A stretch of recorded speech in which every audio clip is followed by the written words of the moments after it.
Hello students. तो आज हम हमारी book exploring society India and beyond social science grade 6 NCERT का chapter number 5 India that is Bharat देखने वाले हैं। तो नाम से हमें समझ आता है जो इंडिया या भारत नेम जो हम आजकल यूज़ करते हैं अपने देश के लिए वो कैसे पड़ा, उसकी जो शुरुआत है वो कैसे हुई। ठीक है, तो मैप हम एक देख पा रहे हैं चैप्टर शुरू होते हैं जिसमें बेसिकली हिमालयाज, हिंद कुश, रिवर्स वगैरह दिखा रखे हैं। ये एक फिजिकल मैप है इंडिया का। ठीक है, तो बेसिकली हम ये जो है इंडियन सब कॉन्टिनेंट दिखा रहे हैं इस मैप में। ठीक है, तो चैप्टर शुरू होते ही एक वर्ड आ रहा है इंडियन सब कॉन्टिनेंट। अब सब कॉन्टिनेंट का मतलब क्या होता है कि a large distinguishable part of a continent, मतलब ऐसा पार्ट जो अच्छे से डिस्टिंग्विश हो पाए, जो बहुत लार्ज है एक कॉन्टिनेंट का पार्ट। तो इंडिया जो है हम उसको एक सब कॉन्टिनेंट बोलते हैं। वाई? बिकॉज एक तो लार्ज पार्ट है इंडिया का बहुत। ठीक है, और दूसरी बात जो इंडिया है वो नेचुरल बॉर्डर से, नेचुरल बाउंड्री से डिवाइडेड है, जैसे हिमालयाज और अरेबियन सी, इंडियन ओशन वगैरह। तो इंडिया जो है इट्स अ सब कॉन्टिनेंट। ठीक है, तो सब कॉन्टिनेंट में इंडिया और उसके आसपास के जो नेबरिंग नेशंस हैं वो भी इंक्लूड हो सकते हैं। ठीक है, अब चैप्टर में बता रहे हैं कि जो हम इंडिया आज देखते हैं, एक मॉडर्न नेशन जो हम देखते हैं, ये ऐसा नहीं दिखता था कुछ साल पहले। ठीक है, 2000 ईयर्स अगो, 5000 ईयर्स अगो, ये बहुत डिफरेंट था। ठीक है, it had many names and shifting boundaries. ठीक है, अब बाउंड्रीज भी डिफाइन नहीं थी। अब पहले पाकिस्तान भी हमारा एक पार्ट था, उससे पहले और जो आसपास की कंट्रीज हैं वो भी इंडिया का पार्ट हुआ करती थी। ठीक है, तो बहुत चेंज हुआ है इंडिया कुछ 1000 ईयर्स में, तो हम उसी बारे में देखेंगे। ठीक है, अब इंडियन सब continent at the start of this chapter जो नेचुरल बाउंड्रीज हैं, तो अब देखो सब कॉन्टिनेंट में क्या होती है, नेचुरल बाउंड्रीज होती हैं।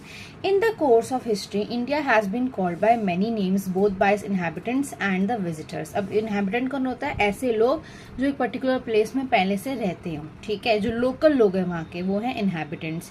और विजिटर कौन? जो बाहर से आते हैं ट्रैवल के पर्पज से। These names come to us from ancient text, accounts of travellers and pilgrims and inscriptions. तो हम ये जो अलग अलग नेम हैं जो हमने इंडिया के लिए यूज किए हैं, ठीक है, हमें कहाँ से पता लगते हैं नेम? एंशिएंट टेक्स्ट से। ठीक है, ट्रैवलर्स जैसे ट्रैवल उन्होंने करा, उन्होंने इंडिया देखा, उन्होंने सीखा, उसके बारे में लिखा। ठीक है, और पिलग्रिम्स से। पिलग्रिम्स कौन होते हैं? ऐसा इंसान जो स्पिरिचुअल पर्पसेस के लिए, ठीक है, जैसे आप वैष्णो देवी जा रहे हो, हरिद्वार जा रहे हो, तो यू आर अ पिलग्रिम। ठीक है, आप स्पिरिचुअल पर्पसेस के लिए जो है ट्रैवल करते हो। ठीक है, एंड इंस्क्रिप्शन, इंस्क्रिप्शन से भी बहुत कुछ पता लगता है। ठीक है, हाउ इंडियंस नेम्ड इंडिया। अब इंडियंस ने जो है अपने देश का क्या नाम रखा? ठीक है, अब ऋग्वेदा हम ऑलरेडी पढ़ चुके हैं। 4 वेदास में से जो एक वेदा है, सबसे ओल्डेस्ट वेदा है ऋग्वेदा। ठीक है, उसमें एक सब कॉन्टिनेंट का जिक्र है यहाँ पे, region of the subcontinent name the Sapta Sindhava reason. ठीक है, अब सप्ता सिंधावा का क्या मतलब है? Land of the 7 rivers. ठीक है, सप्ता और Sindhava. The word Sindhava comes from Sindhu which refers to Indus river. तो सिंधु नाम किसका है? इंडस रिवर का। ठीक है, तो सिंधावा वर्ड कहाँ से आया है? सिंधु से, और सिंधु जो है इंडस रिवर का नाम है, और at times to a river in general. ठीक है, तो ऋग्वेदा में क्या मेंशन्ड है? सप्ता सिंधावा रीजन मेंशन्ड है। ठीक है, और सप्ता सिंधावा का मतलब क्या है? Land of the 7 rivers. ठीक है, और ये कौन सा रीजन है? ये basically north west region of the सब कॉन्टिनेंट है। ठीक है, तो उसको जो थे इंडियंस जो थे वो क्या बोलते थे? Sapta Sindhava, land of the 7 rivers. ठीक है, moving on in time we see names of other parts of India appear in the literature. हमें बाद में और भी नेम्स मिलते हैं इंडिया के। The Mahabharata is one of the India's most famous text. ठीक है, तो महाभारता हम सब ने पढ़ी है, या हमें बेसिक स्टोरी लाइन पता है महाभारता की। Interestingly it list many regions such as Kashmira, ठीक है, कुरुक्षेत्रा, वांगा, और ऐसे ऐसे अलग अलग रीजन्स हैं जो आप देखते हो अभी भी एग्जिस्ट करते हैं। ठीक है, इधर विद द सेम नेम या फिर थोड़ा सा उनका नाम डिफरेंट हो गया है। तो ये जो रीजन्स है ये महाभारता में गाइस मेंशन्ड है। तो आप देखो महाभारता भी कहीं ना कहीं जो इंडिया अपनी शेप लेना शुरू कर गया था। ठीक है, हो सकता है पूरा शेप ना लिया हो, पर ये जो रीजन्स थे जो आज इंडिया के अंदर हैं अभी भी एग्जिस्ट करते हैं। ठीक है, या तो थोड़ा सा नाम बदल गया है या तो वो बिल्कुल सेम नेम के साथ है। तो ये हमें महाभारता में भी देखने को मिलता है। तो पहले हमने देखा कि ऋग्वेदा में मेंशन्ड है, ठीक है, सप्ता सिंधावा मेंशन्ड है। फिर हम देखते हैं कि महाभारता में भी ऐसे बहुत सारे नेम्स जो हैं, कुरुक्षेत्र, कश्मीरा वगैरह। कश्मीरा क्या है, जो अभी प्रेजेंट डे कश्मीर है। कुरुक्षेत्र जो है अगेन हरियाणा में बेस्ड है, ठीक है। तो इस तरीके से मेंशन्ड है। और नीचे आ जाओ, but when do we come across a name for the entire Indian subcontinent. तो पूरे इंडिया के लिए एक नाम कब पड़ा, ये सोचने की बात है, because ancient Indian text are difficult to date. अब ऐसा तो है नहीं कि हमें एग्जैक्ट डेट्स पता है, ऑब्वियसली हम अंदाजा लगाते हैं, ठीक है। अब ये इजी क्वेश्चन नहीं है। Of course the Mahabharata uses the term Bharatavarsha and Jambudvipa and scholars are generally agree that this long poem was written from few centuries BCE onwards, ठीक है। तो अब महाभारता में 2 वर्ड्स का मेंशन है गाइस, भारतवर्षा और जम्बूद्वीपा, ठीक है। तो इन 2 वर्ड्स को हमने इंडिया के कॉन्टेक्स्ट में यूज किया है, ठीक है। अब जो फर्स्ट टर्म है Bharatavarsha, clearly extend to the entire subcontinent. नाम से समझ आ रहा है कि पूरे भारत की बात हो रही है, ठीक है। Bharatavarsha means the country of the Bharatas, ठीक है। So this can be a one liner question कि what does Bharatavarsha means, the country of the Bharatas. और भारतास कौन है, Bharata is a name that first appears in the Rigveda where it refers to one of the main Vedic groups of people. तो भारता जो है यहाँ पे ऋग्वेदा में अपीयर होता है, और भारता का मतलब उधर क्या था, बेसिकली एक वैदिक ग्रुप को मेंशन रेफर करता है भारता, ठीक है। तो भारतवर्षा का मतलब क्या है, कंट्री ऑफ द भारतास।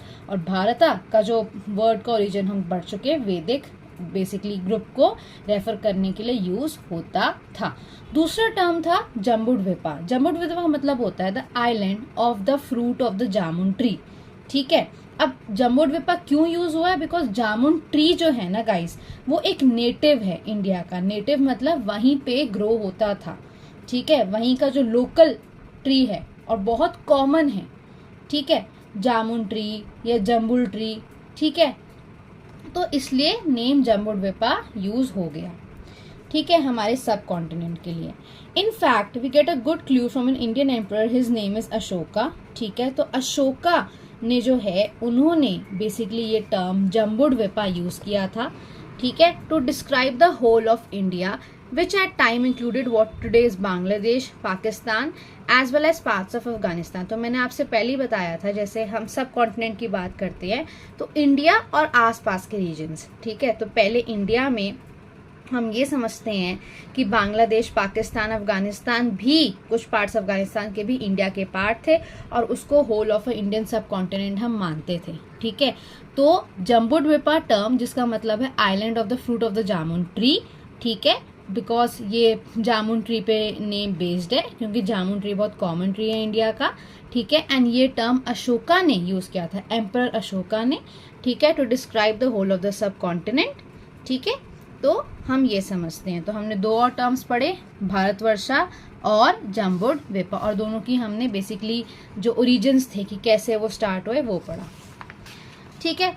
आगे आते हैं एक टर्म भारता। अब भारता तो बहुत ही जनरल नेम बन गया, और धीरे धीरे सब ने जो है भारता वाला जो ये टर्म है वो एक्सेप्ट करना शुरू कर दिया, ठीक है। और हम पूरे भारत के लिए वो टर्म यूज करने लगे।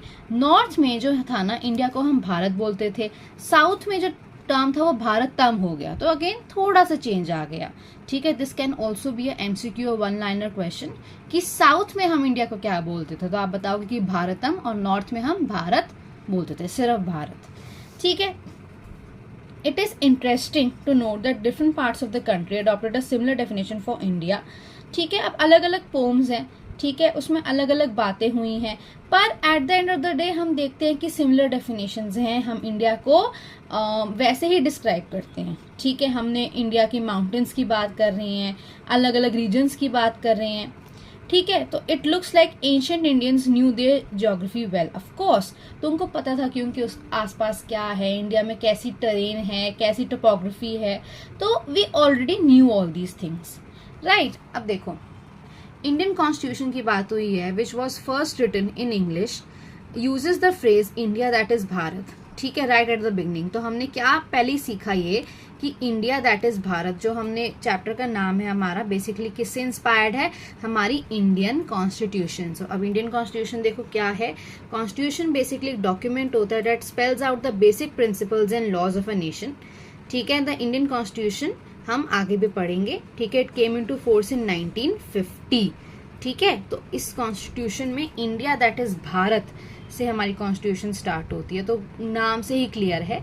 ठीक है, तो हम अपने इंडिया को भारत बुलाते हैं। तो ये तो बात हो गई कि इंडियंस ने कैसे नेम किया। अब फॉरेनर्स जो आए अलग अलग पर्पसेस के लिए, ट्रेड वगैरह इन्वेड करने के लिए हमें, उन्होंने इंडिया के लिए क्या क्या टर्म्स यूज किए। The first foreigners to mention India were the Persians, the ancient inhabitants of Iran.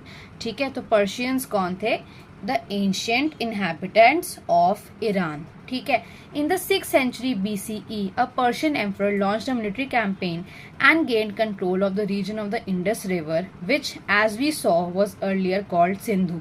तो हुआ क्या, 6th century BCE की बात है, एक पर्शियन एम्परर थे, उन्होंने मिलिट्री कैंपेन मतलब उन्होंने हमला कर दिया और उन्होंने कंट्रोल गेन कर लिया कौन से रीजन का, ऑफ द इंडस रिवर। ठीक है, जिसको हम सिंधु बोलते थे।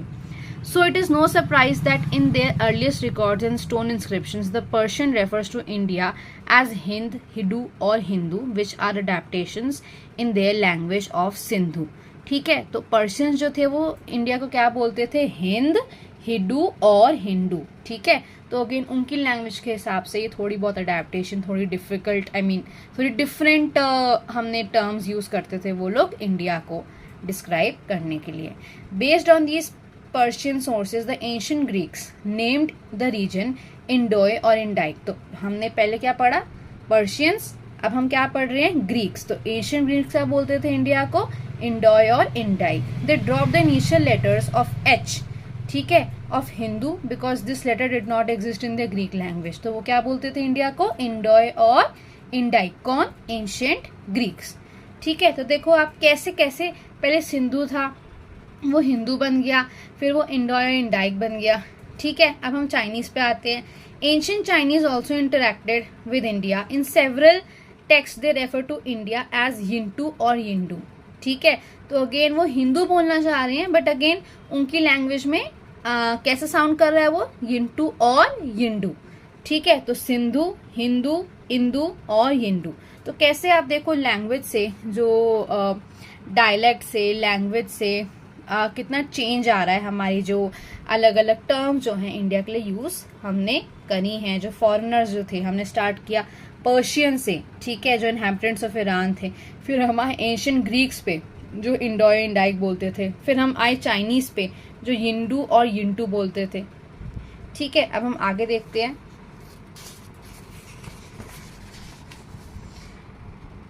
ठीक है, अब यहाँ पे चाइनीज वाला ही कंटिन्यूएशन में है। ठीक है, अब चाइनीज ने एक और वर्ड बनाया यहाँ पे सिंधु से, वो था तियानजू।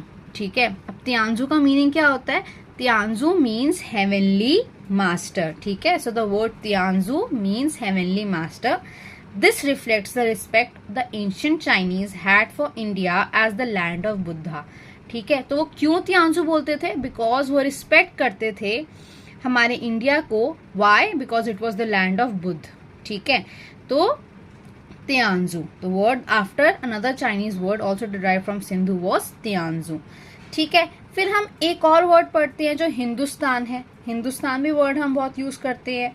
ठीक है, but you may not know that it was first use in Persian inscription in some 1800 years ago. Later on, this became the term used by most invaders of India to describe the Indian subcontinent. तो Hindustan word की भी अपनी history है।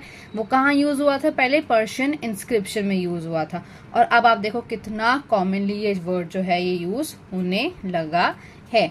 ठीक है, तो आप ये टेबल अपने नॉलेज के लिए कर सकते हो कि पर्शियन, ग्रीक्स, ऐसे कौन कौन क्या क्या इंडिया को बोलता था। ठीक है, अब एक बार ये रिवीजन है। India is an ancient land. ठीक है, उनके बहुत सारे नेम्स थे इंडिया के। The names given by ancient inhabitants of India include Jambudvipa, Bharata. ठीक है, अगेन ये जो टर्म्स थे बाद में बहुत कॉमन हो गए इंडियन लैंग्वेज में। फॉरनर्स जो थे वो इंडिया को mostly adopted names derive from the Sindhu और the Indus river. This resulted in names like Hindu, Indoi and eventually India. ठीक है, तो अब इस चैप्टर में हम फिर से देखते हैं इंडिया दैट इज़ भारत। ठीक है, जब हमने चैप्टर शुरू किया था हमने सब कॉन्टिनेंट पढ़ा था, क्या होता है सब कॉन्टिनेंट की डेफिनेशन देखी थी, इनहैबिटेंट्स ट्रैवलर्स ने अलग अलग नाम रखे। फिर हमने देखा कि ऋग्वेदा में सप्ता सिंधावा टर्म का मेंशन है, लैंड ऑफ द 7 रिवर्स। ठीक है, फिर हम आगे बढ़े, हमने भारतवर्ष और जम्बूद्वीपा जैसे टर्म देखे, उनका हमने जो यूजेस देखी, कौन यूज़ करता था, कैसे यूज़ करता था। ठीक है, फिर हमने आगे देखा भारता वर्ड जो बहुत ही कॉमनली यूज़ है, साउथ इंडिया में भारतम बोलते हैं। ठीक है, फिर हमने देखा कि कॉन्स्टिट्यूशन में जो इंडिया दैट इज़ भारत का मेंशनड है, इस फ्रेज का मेंशनड है। ठीक है, फिर हमने देखा कि फॉरेनर्स कैसे पर्शियंस, ग्रीक्स, चाइनीज़ क्या क्या वर्ड्स यूज़ करते थे इंडिया के लिए। ठीक है, फिर हमने त्यांजू की स्टोरी पढ़ी, हमने हिंदुस्तान का ओरिजिन देखा। तो यही कुछ है बेसिकली इस चैप्टर में। आई होप आपको समझ आया होगा गाइस। Thank you.